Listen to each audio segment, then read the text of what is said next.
আমারে কিছু ভিক্ষা দেও, আমি 3 দিনের না খাওয়া ক্ষুধার্ত। স্ত্রী ডাক দিয়া কয়, স্বামী আমার একটু রেস্টে পড়ে যাও, ভিক্ষুকের বিদায় দাও, লোকটা অসহায়। স্বামীর মাথা গরম, জীবনে কেউরে ভিক্ষা দেই না, সময় নাই, যখন তখন মনে চায় দরজায় দাঁড়াইছে, কত বড় বেয়াদব, গালাগালি শুরু করছে। স্ত্রী কয়, স্বামী তুমি যে বাড়ি লেখা দিবা তা না, হালকা পাতলা কিছু দিয়ে দিলেই তো হয়ে যায়, গালি দাও কেন? আমার আব্বা জানের দেখি নাই যে জীবনে কারোরে গালি দিছে এবং কটু কথা বলছে, এবং জীবনে আমার বাবাই কোনো ভিক্ষুকেরে খালি ফিরায় নাই। আমি তার সন্তান, আমার কষ্ট লাগে ভিক্ষুকেরে খালি ফিরাইয়া দিতে। স্বামী বেচারা দুর্ব্যবহার করে, কয়, এই বিবি, মন চাইলে তুই যাইয়া দিয়ে দে, আমার সামনে আর এই বিষয়ে কথা বলবি না। স্ত্রী বলে, আমি তো পর্দাওয়ালা ঘরের নারী, আমি তো বেগানার সামনে যেতে পারি না, জাহান্নামের ভয়। ও স্বামী তুমি যাও। স্বামী বেচারা এতটা রাগ হয়ে গেল, রাগ হইয়া দরজা খুইলা ভিক্ষুকেরে এমন ধমকার গালি, এত বড় বেয়াদব, লজ্জা শরম নাই রে বেহায়া, যখন তখন দরজায় দাঁড়াইছো, চোখের আড়াল হয়ে যাবি 1 সেকেন্ডে যেন আর দেখি না। মাওলার বড় মুসিবত চাপায় দিলে আমার আল্লাহ। কারণ অন্যায় করতে করতে সীমা লঙ্ঘন যখন করবে, গজব আসমান থেকে জমিনে নেমে আসবে মরার আগেই। আল্লাহর বান্দা যখন বকা দিয়া ভিক্ষুকের তাড়ায় দিল, তারাইয়া দরজাটারে জোরে বাড়ি মেরে আটকায় দিছে। ভিক্ষুকটা রাস্তা দিয়া যায় আর চোখের পানি ছেড়ে কান্না করে, আর আসমানের দিকে তাকায়, কয়, আসমানের মালিক, তুমি আমার এমন গরিব বানাইছো যে মানুষের দ্বারে না গেলে আমার বাচ্চাদের মুখে খানা যায় না। সারাদিন ভিক্ষা করে ঘরের মধ্যে কিছু খানার আয়োজন করি, কিন্তু আল্লাহ, এই দুনিয়া মগো গরিবের কেউ নাই, তুমি এমন গরিব বানাইছো, তবে তোমার কাছে আজকে একটা কলিজায় মানাইতে পারি না, বিচার দিয়া গেলাম। ওই লোকটা টাকাওয়ালা, আমারে ভিক্ষা দিবে না বললেই তো হইতো, আমারে এতগুলো গালি কেন দিল, আমি সহ্য করতে পারি না, মইরা যাইতে মনে চায়। আর দুনিয়ায় কেউ আমগো জুলুমের বিচারও করবে না, মালিক তোমার হাতের দ্বারা বিচারটা চাই। জাগায় কবুল হয়ে যায়, আর সে আজিমে মাঝখানে পর্দা থাকে না,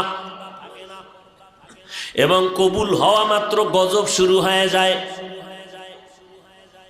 আল্লাহর বান্দা কান্না করেছে, ঘরের মধ্যে তুমুল ঝগড়া শুরু হয়েছে। এইবার স্ত্রীকে ডাক দিয়া তর্কে তর্কে তর্কে তর্কে, স্বামী বেচারা গরম, ব্যবহারের কোনো আদব নাই, ধমক দিয়া কয়, আমার ঘর থেকে বের হয়ে যাও, আর আমার ঘরে থাকবি না, আমার ভাত তোর জন্য হারাম করে দিলাম, তালাক দিয়ে দিলাম। নিয়ামত আল্লাহ দিছে, লাথি মেরে সেই নিয়ামতের তারায় দিছে।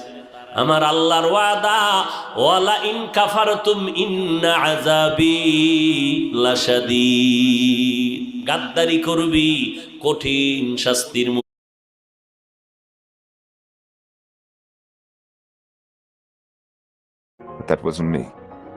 থেকে নেককারিনী মহিলা তালাক দিয়ে দিল, কপাল খারাপ।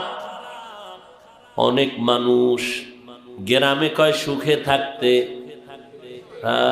বড় কঠিন। আল্লাহ শান্তি দেয়, মানুষ লাথি মাইরা তারায় দেয়, শান্তি লাগে না।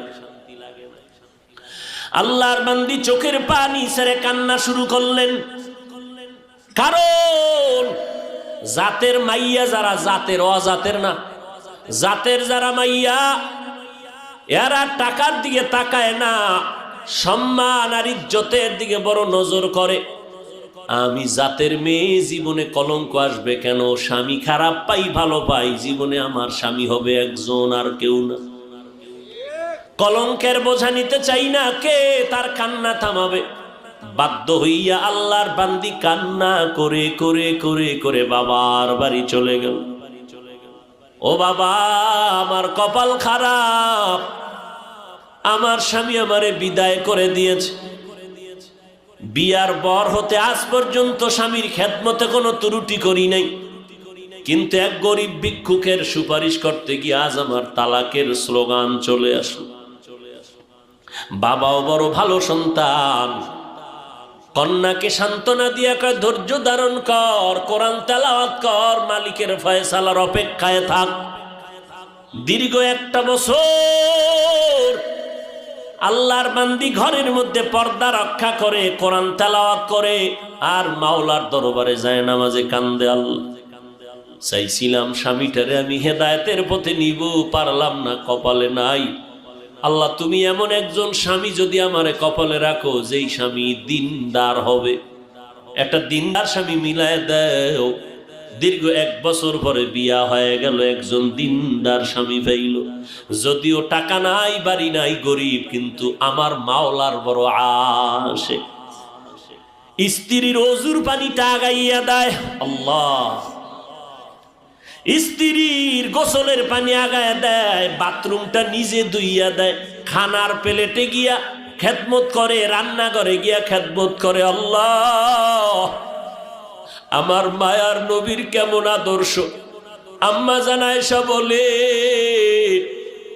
পাক করতেছি, নবী আয়েশা খেদমত করে, তরকারি আগায় দেয়।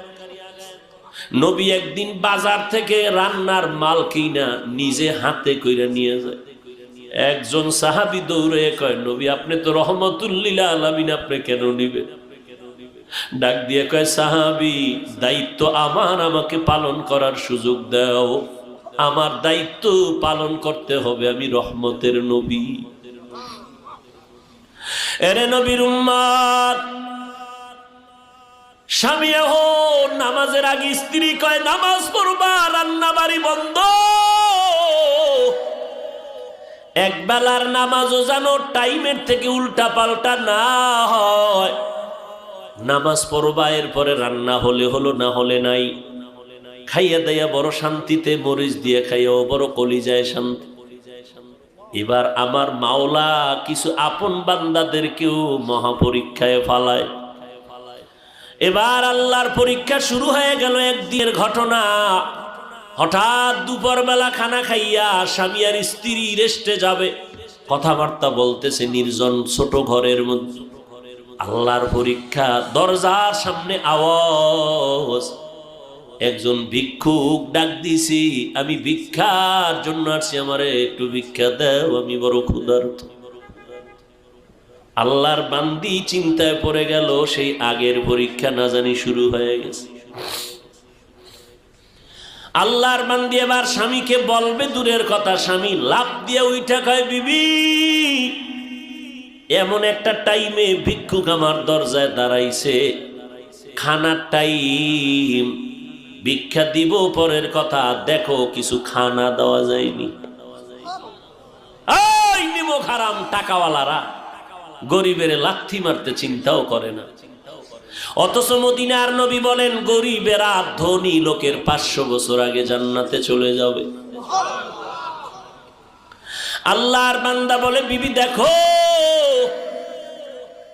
এবার স্বামী বেচারা দরজা খুলে দেখে ভিক্ষুক, বৃদ্ধ মানুষ, হাঁটতে বড় কষ্ট হয়। বলে, আসেন, খাইছেন নি? কয়, খাই নেই। ঘরের দরজা খুইলা সামনে বসাইছেন একটা পাটির মধ্যে। ঘরে গেলেন, বিবি তাড়াতাড়ি কিছু দাও খানার জন্য। খানা দানা তেমন নাই, যা কিছু আছে দিয়ে তরকারি দিয়ে খানা দিল। আল্লাহর বান্দা খানা দিলেন। ভিক্ষুক ঘরের সামনে বসে বসে খানা খায়। হঠাৎ ঘরের মধ্যে আল্লাহর বান্দির নজর একটা পড়ে গেল ওই ভিক্ষুকের চেহারার মধ্যে। আল্লাহর বান্দি মহিলা ভিক্ষুকের চেহারায় অনিচ্ছায় নজর পড়ার পরে কেমন যেন শরীরের মধ্যে একটা কম্পন শুরু হয়ে গেল। মহিলা ঘরের মধ্যে গিয়া বালিশ চোখের সামনে নিয়ে কাপড় দিয়া চেপে কান্না করে। স্বামী ডাক দিয়া কয়, বিবি তুমি কেন কান্না করো? বলে, আল্লাহর কুদরত দেখে কান্না করি। বলে, কি আল্লাহর কুদরত?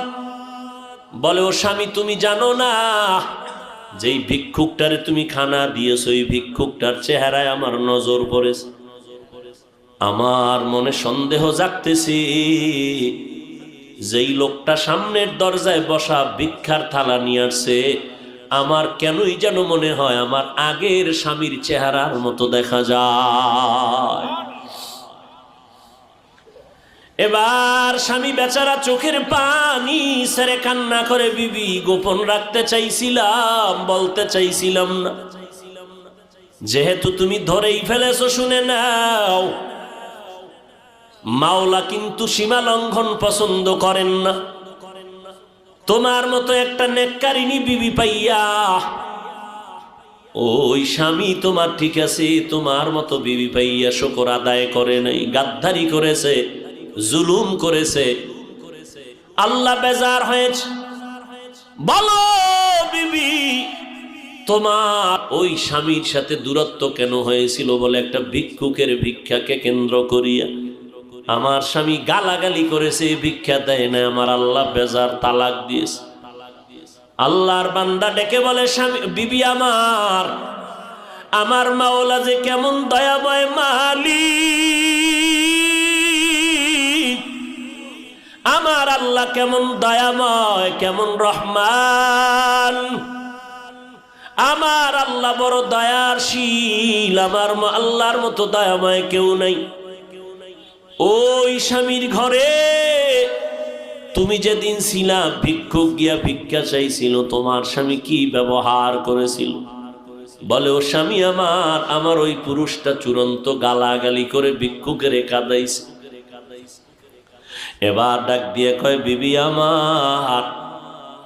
ওই দিন ভিক্ষুক ভিক্ষা চাইছিল, কিছু দিয়ে দিলেই তো হয়ে যেত, কিন্তু গাদ্দারি করার কারণে ভিক্ষুক এমন কান্না দিছে, আল্লাহ তাআলা ওই ভিক্ষুকের শুধু এখন ভিক্ষাই দেয় না, ভিক্ষা দেওয়ার আসল মালিকটা পর্যন্ত ভিক্ষুকের মাওলায় হাদিয়া দিছে।